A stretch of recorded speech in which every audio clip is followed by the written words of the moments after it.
Bonjour, Bonsoir. merci de prendre le temps de partager votre expérience avec nous. Donc, est-ce que vous pouvez vous présenter et présenter votre parcours et votre métier? Oui, alors je suis Pauline Escolano, j'ai fait l'IUT en 2012, donc ça commence aussi à dater. J'étais pas très loin dans les années de Maëlle, je pense, qu'on a vu tout à l'heure. Donc là, ça fait presque, oui, 10 ans que je travaille, enfin 8 ans plus les années d'études avec les stages, 10 ans en médiathèque. Moi, j'ai toujours voulu faire ça, en fait. Et ça a commencé dès les premiers mois de l'IUT où on a eu la chance de pouvoir travailler à la médiathèque Benjamin Rabier, en fait, sur les samedis en vacation. Et puis après, de fil en aiguille, voilà, l'été. Enfin, moi, j'ai un contrat qui a été reconduit l'été après mes études. Mais voilà, j'ai fini mes 2 ans d'IUT en faisant un stage en bibliothèque. Et puis je me suis dit, ça y est, je quitte plus les lieux, je vais trouver du travail. Et de fil en aiguille, voilà, j'ai trouvé un remplacement dans une petite médiathèque de commune pas loin de chez moi. C'était un congé maternité. Et donc, à 19 ans, je suis passée responsable d'une médiathèque. Et voilà, c'était ma grosse expérience qui a démarré le début de ce métier-là. Ouais. D'accord. Est-ce que vous pouvez nous parler des missions que vous faites un peu dans la médiathèque où vous êtes en ce moment même à La Rochelle, si je ne me trompe pas? Oui, je suis pas très loin. Je suis à Puyles-Borough. C'est une commune d'environ 6 000 habitants. Et en fait, on est 3 seulement. Bon, ça commence à être un peu juste parce qu'il y a beaucoup de partenariats avec la médiathèque où on est. On a les écoles, bien sûr, tout ce qui est aussi crèche, assistante maternelle. On reçoit aussi l'EHPAD, enfin voilà, les foyers pour personnes plus âgées, où on essaye aussi de donner des conseils de lecture, etc. On a toute la partie pré-retour avec les lecteurs, donc le côté social qui est très important pour moi, je dirais. Et puis les animations bébés lecteurs, ça c'est vraiment une chose dans laquelle je me plais beaucoup. Et puis la partie voilà animation, recevoir des compagnies, recevoir des conteurs, animer des nuits de la lecture, voilà comme on a chaque année. Toute la partie commande, équipement des documents. On fait énormément de choses en fait. C'est un métier très varié. Et je crois que c'est ça aussi la beauté de ce métier-là, c'est qu'on a la chance de côtoyer beaucoup de monde et en même temps de partager énormément avec, avec les personnes, de donner de soi. Enfin, voilà. D'accord. Et est-ce que vous diriez qu'il est aujourd'hui assez difficile d'acquérir un poste en médiathèque, bibliothèque, ou même d'être titularisé, tout simplement? Oui, c'est un petit peu compliqué.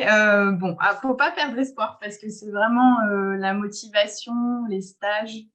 J'ai fait beaucoup de bénévolat aussi dans les salons du livre. En fait, l'idée, c'est vraiment de se faire un réseau, de connaître voilà, du monde dans le milieu professionnel, d'essayer voilà, par ces stages de garder des contacts, de vraiment tisser des liens voilà, dans les formations.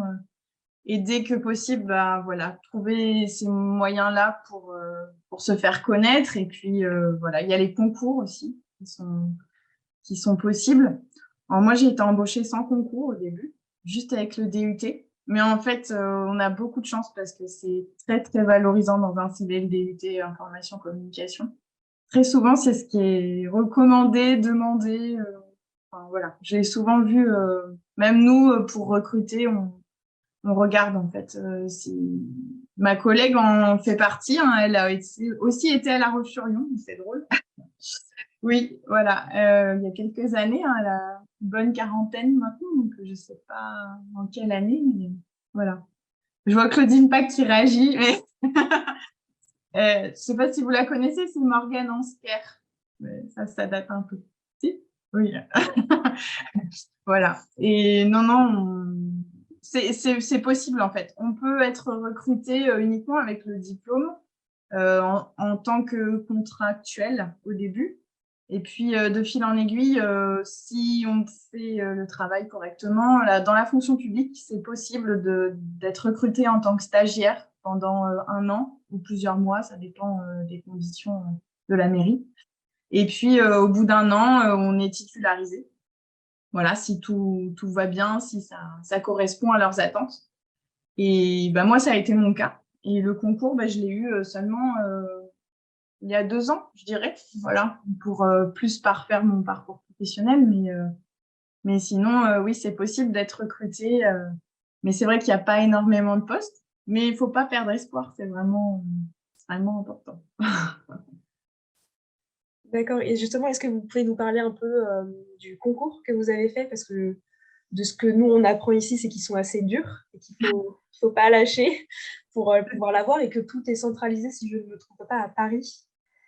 Alors, ça dépend des concours. Si c'est la fonction publique territoriale pour travailler dans les médiathèques communales ou voilà, d'agglomération, là, à ce moment-là, les concours, on peut les passer un peu dans toute la France. Maintenant, la particularité, c'est que quand on est inscrit à un concours, on ne peut pas être inscrit partout en même temps. Donc, il faut bien choisir sa région, voir un petit peu, voilà. Alors on avait accès au nombre de postes disponibles. Je ne sais pas si c'est encore le cas. Je crois que ça a changé il n'y a pas très longtemps. Mais en tout cas, si c'est ce concours-là, voilà, il y a la possibilité de le faire partout en France. Moi, je l'ai passé en Bretagne, par exemple.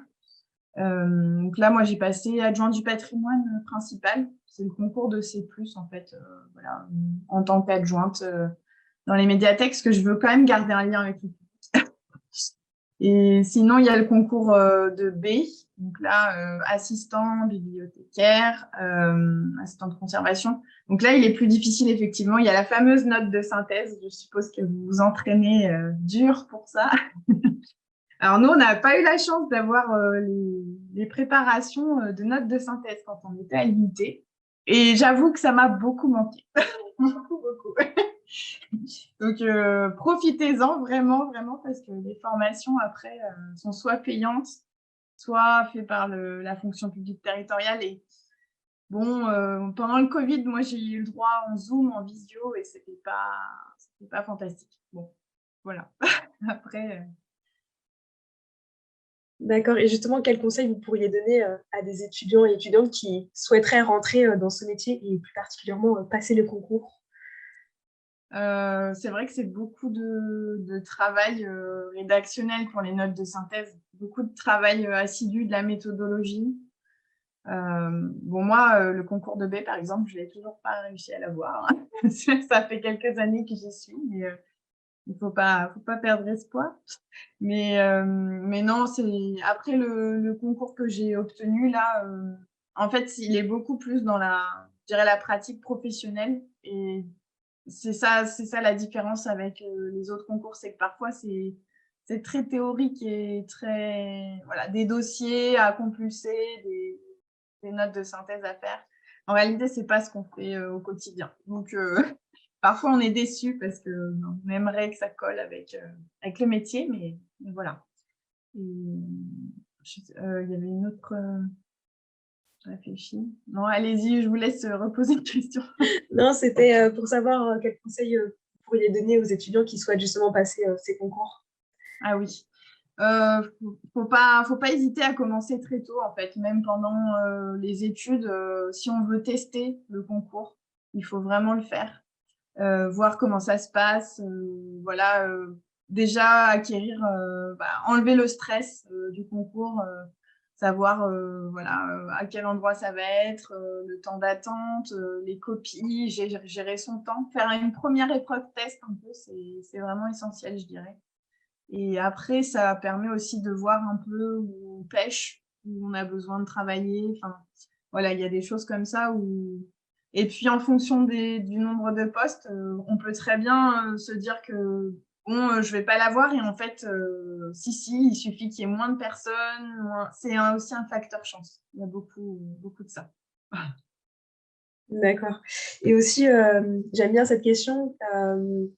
Qu'est-ce qui vous a le plus marqué comme, au sein de l'IUT? Qu'est-ce qui vous a aussi le plus aidé dans votre parcours et dans votre carrière? Ah, c'est une grande question. Alors moi, Moi, j'avoue que les cours d'Olivier Ertscheid sur tout ce qui est bibliothéconomie, etc., j'en étais fan, mordue.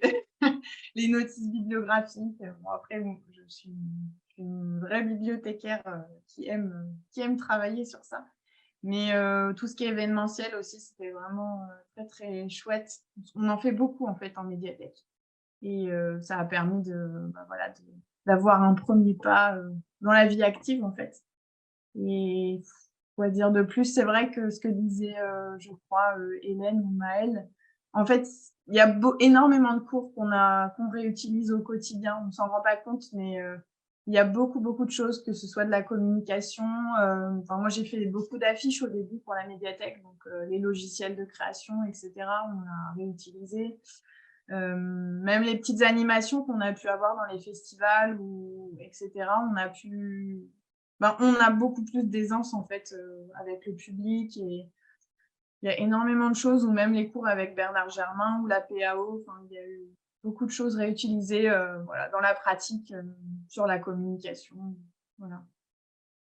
D'accord. Et justement, quels conseils vous pourriez donner aux étudiants et étudiantes en ce moment pour rentrer dans le monde du travail et plus largement, qu'est-ce qu'il faut qu'on... Je ne sais pas trop comment expliquer. Je vous laisse parler.